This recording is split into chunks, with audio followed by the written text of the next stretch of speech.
तुर्किया में आने वाले जल्जले के बाद से रीजन में फॉल्ट लाइंस और तामीरात को लेकर इन दिनों काफी बहस हो रही है।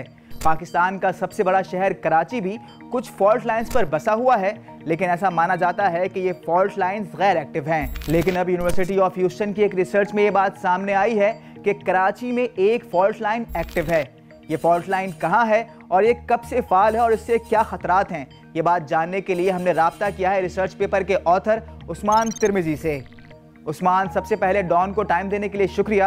आप ये बताइएगा कि आपने ये फॉल्ट लाइन कैसे डिस्कवर की और इसको डिस्कवर करने के लिए कौन सी मेथडोलॉजी इस्तेमाल की? हम लोगों ने एक मेथडोलॉजी यूज़ की है जिसे इंसार कहलाते हैं। बेसिकली हम लोग सैटेलाइट रेडार की तस्वीरें लेके उस पर थोड़ी सी मैथमेटिकल ऑपरेशंस करते हैं और फिर उसकी प्रोसेसिंग के थ्रू हमें पता चल जाता है कि ग्राउंड सरफेस में कोई भी अगर मूवमेंट या डिस्प्लेसमेंट हो रही हो तो वो मिलीमीटर स्केल पे हम लोग को पता चल सकता है।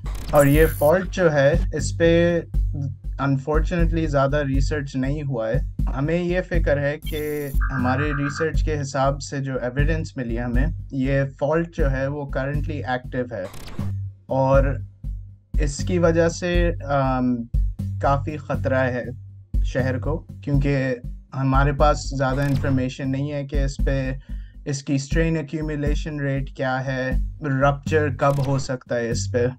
अच्छा उस्मान, ये बताइएगा मुझे कि ये फॉल्ट लाइन जो है क्या वो आबादी के दरमियान से गुजर रही है? बेसिकली आबादी के अंदर ही है। It goes pretty much through the city. Mangho Pir anticline जो एरिया है वो तकरीबन उधर से लेके फिर साउथ ईस्ट जाती है टुवर्ड्स गुलशन इकबाल। अच्छा उस्मान, ये बताइएगा कि ये फॉल्ट लाइन जो एक्टिव हुई है क्या ये खुदा न खास्ता किसी बड़े जल्जले का बाइस बन सकती है? बन सकता है, लेकिन जैसे मैं पहले भी कहा था कि उस फॉल्ट के स्ट्रेन एक्यूमुलेशन पे ज़्यादा इंफॉर्मेशन नहीं है हमारे पास। तो हम लोगों ने ये भी नोटिस किया है कि एक छोटा सा क्लस्टर है अर्थक्वेक्स का ओवर टाइम जो सब उस फॉल्ट की बिल्कुल नॉर्थ साइड में हो रहे हैं। हो सकता है ये कुछ अर्थक्वेक्स जो आए हैं ये फॉल्ट रीएक्टिवेशन से आए हैं, and there could be potential for bigger earthquakes. अच्छा, रीजन में कहीं और जल्जला आया तो क्या वो भी इस नॉर्थ वाली फॉल्ट लाइन पर किसी भी तरीके से असरअंदाज हो सकता है? हो सकता है। जब सिवियर अर्थक्वेक्स आते हैं तो अक्सर उनकी वजह से भी फॉल्ट्स पे मूवमेंट होने लगती है, क्योंकि वो स्ट्रेन रिजीम चेंज होती है। इट इज़ पॉसिबल कि चाहे कराची के अंदर ही नहीं तो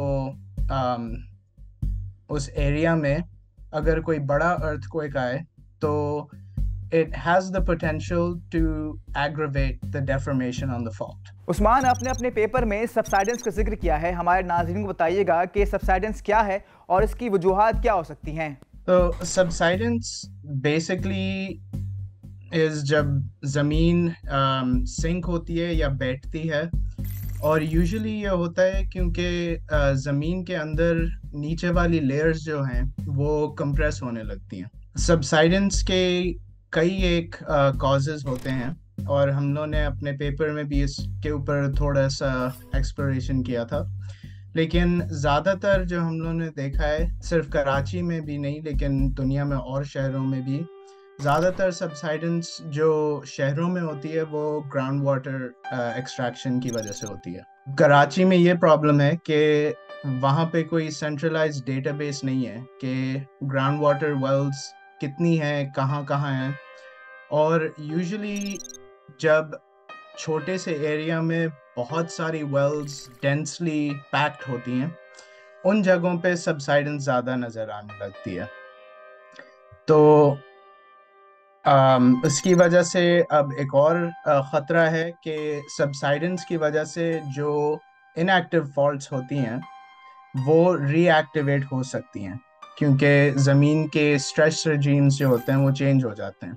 और ये हम लोग ने ह्यूस्टन एरिया में भी देखा है कि पुरानी डॉर्मेंट फॉल्ट्स जो हैं सबसाइडेंस की वजह से रीएक्टिवेट हो गई हैं।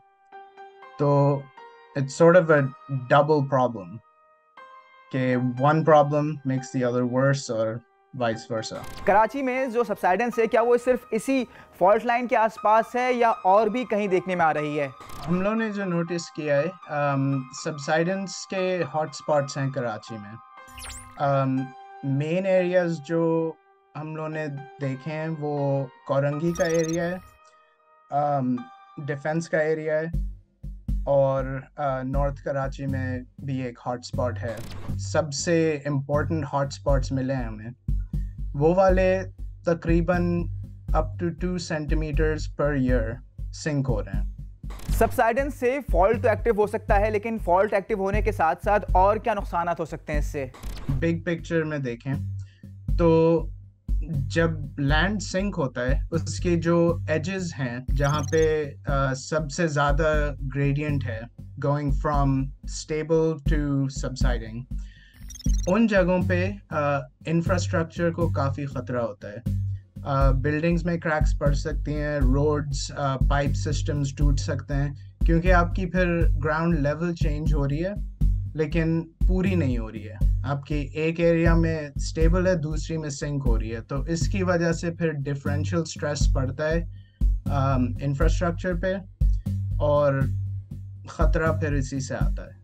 अच्छा उस्मान, ये बताइएगा कि ऐसे इलाके जहाँ सबसाइडेंस देखने में आ रही है, क्या वह तामीरात रोक देनी चाहिए? आई डोंट थिंक कि कंस्ट्रक्शन को स्लो करने से सबसाइडेंस पे इफ़ेक्ट पड़ेगा, और ख़तरे पे भी, क्योंकि अगर आप इसे देखें बिगर व्यू में, जो ज़मीन में यूनिट्स हैं जो कंप्रेस हो रहे हैं या कंपैक्ट हो रहे हैं, उनके ऊपर ऑलरेडी इतनी सारी ज़मीन है और इतना सारा वेट है कि उसके ऊपर आप 1-2 बिल्डिंग खड़ी करें तो उसके मुकाबले में तो दैट्स बेसिकली नथिंग। क्या कराची वालों को ज़ेर ज़मीन पानी के इस्तेमाल को तर्क कर देना चाहिए? चाहे रोकें भी नहीं, जैसे यहाँ ह्यूस्टन एरिया में इन्होंने किया था, ये ब्राउनवुड का जो सिलसिला हुआ था, उसके बाद गवर्नमेंट ने एक ब्रांच बनाई थी that is basically the ground water conservation district.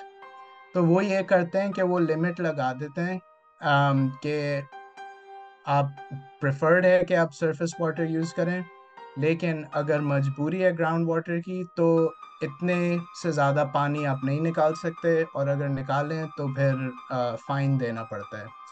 तो इस रेगुलेशन की वजह से हमने देखा है कि कई एक एरियाज़ जो हैं ह्यूस्टन में, अब वो स्टेबलाइज हो रहे हैं, और कई एरियाज़ जो हैं वो अपलिफ्ट भी हो रहे हैं, क्योंकि वो ग्राउंड वाटर के रिचार्ज को टाइम मिल रहा है। उस्मान, अब तो कराची में फॉल्ट लाइन एक्टिव हो चुकी है और ज़मीन भी धंस रही है। ऐसी सूरत में हुकूमत को क्या इक़दाम उठाने चाहिए?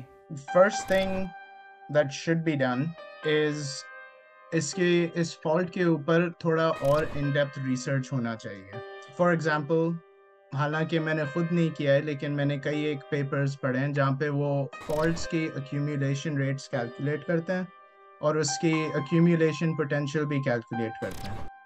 तो इससे फिर पता चल जाता है कि ये फॉल्ट जो है, इस पे इतना स्ट्रेन जो है वो पड़ सकता है और इसके बाद वो रप्चर होगी, और हमारी स्टडी के हिसाब से अभी सिर्फ इतना स्ट्रेन जमा हुआ है। तो that is one thing that would help. The other big thing that we recommended in our paper is the establishment of a centralized database, जिसमें साफ साफ पता चल जाए कि वेल्स कराची में कहाँ हैं, कितनी हैं और कितने अरसे से वो वहाँ पे पंप कर रही हैं।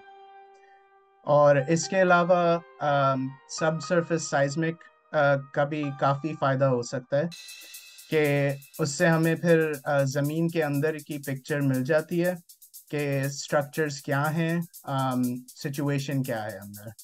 बहुत शुक्रिया उस्मान डॉन से बात करने के लिए। नाज़रीन, आपने जाना कि सबसाइडेंस कितनी ख़तरनाक हो सकती है। इसकी वजह से ना सिर्फ ज़मीन धंस सकती है बल्कि फॉल्ट लाइन भी एक्टिव हो सकती है। हमें सबसे पहले ज़ेरे ज़मीन पानी के इस्तेमाल को महदूद करना होगा और हुकूमत को रिसर्च एंड डेटा गैदरिंग पर ज़्यादा से ज़्यादा पैसा खर्च करना होगा ताकि हम मुस्तक़बिल में किसी भी किस्म के बड़े हादसे से बचा जा सके। मज़ीद न्यूज़ अपडेट्स और डिजिटल स्टोरीज के लिए सब्सक्राइब करें डॉन न्यूज़ पाकिस्तान।